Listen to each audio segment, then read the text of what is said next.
शेर और शेरनी की प्रेम कहानी। किसी घने जंगल में एक शक्तिशाली शेर राज करता था। उसकी दहाड़ से पूरा जंगल कांप उठता था और जंगल के सभी जानवर उससे डरते थे। शेर ने अपनी जिंदगी में बहुत सी लड़ाइयाँ लड़ी थीं और जंगल का बेजोड़ राजा बन चुका था। लेकिन उसकी जिंदगी में कुछ कमी थी। उसे कोई साथी नहीं मिला था जो उसकी ताकत को समझे और उसके दिल के करीब हो।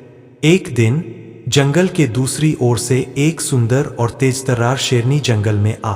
उसकी चाल में आत्मविश्वास था और उसकी आंखों में अजीब सी चमक। शेर को पहली बार किसी जानवर से इतना आकर्षण महसूस हुआ। शेरनी ने भी शेर को देखा और दोनों की नजरें मिली।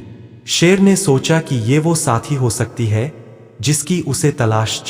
शेर ने शेरनी से बात करने का प्रयास किया, लेकिन शेरनी भी स्वतंत्र और साहसी थी। वह जानती थी कि वह किसी से कम नहीं है और बिना किसी के भय के जीना चाहती थी। शेर ने उसकी इस भावना को समझा और उसे सम्मान दिए। धीरे धीरे दोनों में दोस्ती बढ़ने लगी। शेरनी ने शेर को सिखाया कि असली ताकत केवल शारीरिक शक्ति में नहीं, बल्कि दिल की अच्छाई और एक दूसरे के प्रति आदर में भी होती है। समय के साथ शेर और शेरनी के बीच गहरी समझ और प्रेम पनपने लगा।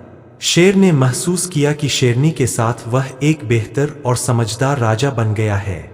शेरनी ने भी शेर के दिल की नरमी को देखा और उसे अपने दिल से स्वीकार किए। दोनों ने एक दूसरे की ताकत और कमजोरी को समझा और एक साथ जंगल की रक्षा का प्रण लिया। इस प्रेम कहानी में शेर और शेरनी ने सिखाया कि प्रेम में ताकत और बराबरी का महत्व है।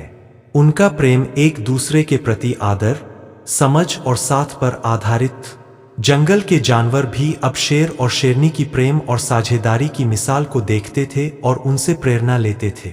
इस तरह शेर और शेरनी ने मिलकर न सिर्फ अपने जीवन को बल्कि पूरे जंगल को खुशहाल बना दिए।